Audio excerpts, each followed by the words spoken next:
நான் இதுவரைக்கும் நிர்மூலமாகாதிருப்பது தேவனுடைய சுத்த கிருபை. இப்போ இந்த தேவனுடைய கிருபை எப்போதுமே என்னை சூழ்ந்திருக்குது. ஏன்னு கேட்டால் அந்த கிருபைக்கு ஒரு தன்மை இருக்குது.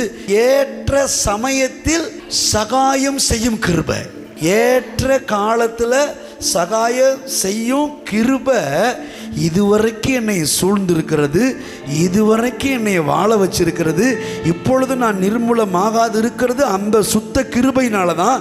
இப்போ அந்த கிருபை சொல்லுது, மலைகள் விலகினாலும் பர்வதங்கள் நிலை பெயர்ந்தாலும் என் கிருபை உன்னை விட்டு விலகாமலும் நான் உன்னோடு பண்ணிட சமாதானத்தின் உடன்படிக்கை நிலை பெயராமல் இருக்கும் என்று கர்த்தர் சொல்லுகிறார். காலத்தை கரங்களிலே வைத்தே இருப்பவர் புயபலத்தால்